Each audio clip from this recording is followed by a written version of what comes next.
This is Twit. Pacificon 2013. Let's go for a road trip on our rent-a-car. Road trip. And we used APRS. A lot of people were tracking us to see our progress.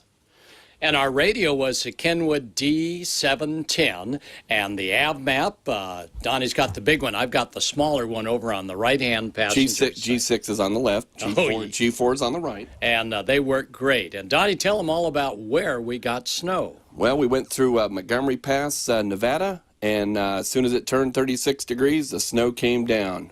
And there you can see the rent-a-car with the Outbacker antenna temporarily installed, along with the APRS mag mount and a comm antenna on the left rear. And inside the vehicle, we had the battery saver 12 amp hour battery buffering the 12 volt from the car.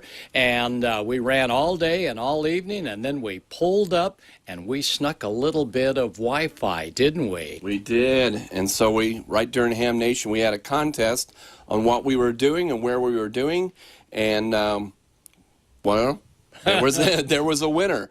And not only did he tell us what we were doing, he told us more. So congratulations to Andy Meyer, November 2, Fox Yankee Echo. Right. And along with there at Starbucks, I was able to go to the ISSFanclub.com website, and I was able to look at the ISS flying over Reno. And we could actually hear the ISS, not real strong where we were parked, but nonetheless, what a great way to play ham radio on the road. Then the next day, we got up bright and early, and we went down to K6TAZ, Steve's place. He said he had this small tower. Holy smoly, look at that tower. And he said he had some friends that we wanted to meet. And sure enough, he's got a goat and horses and just about everything else. This is a fun part of ham radio, and that is meeting up with fellow hams that we meet right on the air on our way down from Reno to Pacificon. And great meetings with each of these groups. And then we met a ham at Beale Air Force Base saying, hey, want to go for a ride? Well, we couldn't go for a ride, but Donnie, tell them about this aircraft. This is a T-38, and the U-2 pilots use this for training, and also astronauts use it for training. It's a training craft. A lot of the pilots will know what we're talking about, and we were able to get we were in the unrestricted area, so no problems taking a photo here. And thanks for our Guide 6 TED, Ted, who gave us a good look both outside as well as inside. Couldn't get inside, but nonetheless, you never know who you're going to meet on ham radio on 146.52 that says, hey, come on over, I got something to show you. Yeah, don't pull that red cord right there. You'll be going out like 250 miles an hour. Now, going at the speed of light was Pave Pause. And you know that Pave Pause has pretty well dominated the 70-centimeter band in the Bay Area. Let's take a listen and see what Pave Pause sounds like.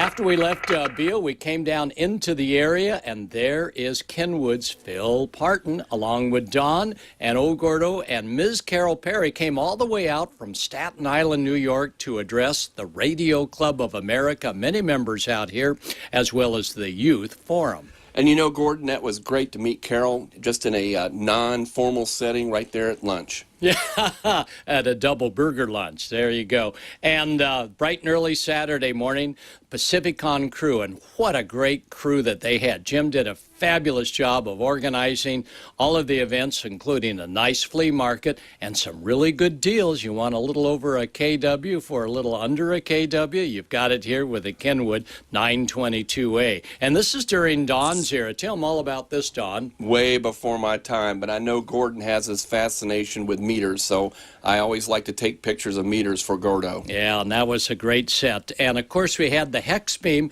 as one of the main event communication stations at Pacificon. They were radioactive.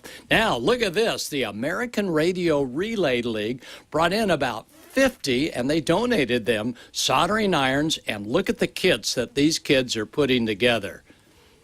That's Pat, who has a vehicle with more antennas than you've ever seen. There's a successful kit. Notice they got protective eyewear, and they had an ARRL rep there just to make sure the kids knew all the proper ways of soldering, following instructions. There's a scout leader to make sure that all the kids are doing their thing. So what have we got now, Donnie? That's ICOM America was there, and they were showing off their stuff. There's my buddy Jerry from Yesu, and of course you met Phil at the lunch table.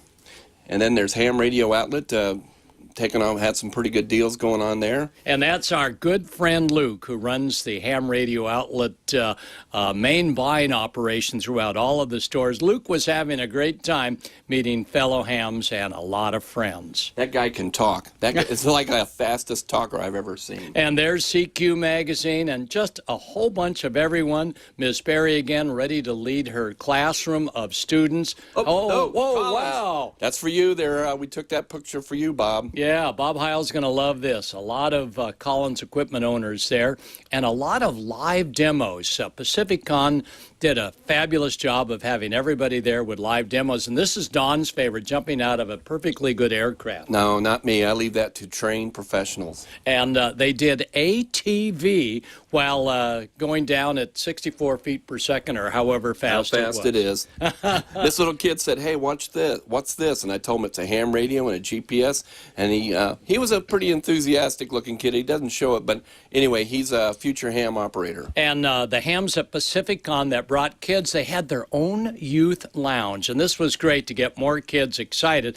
And we had an instructors get together, and our instructor training brought out a lot of hams that were very happy that they passed. In fact, look at that, Donnie. This is like an engineering group. What was the name of the school? Do you remember? I don't remember, but they were great. All got 100%, I think. Yeah, I don't want to tangle with them in math.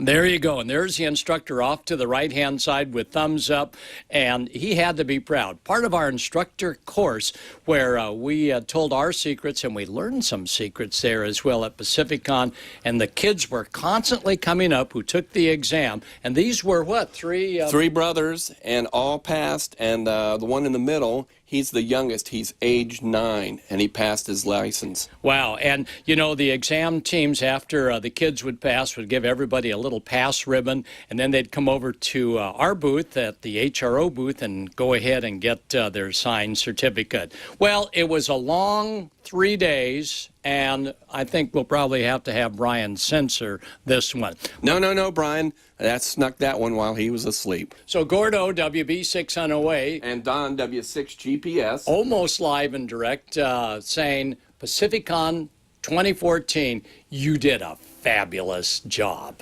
Yeah, unfortunately, it's 2013. Well, I'm a year ahead of myself because I want to go back now. That's it. Back to you guys.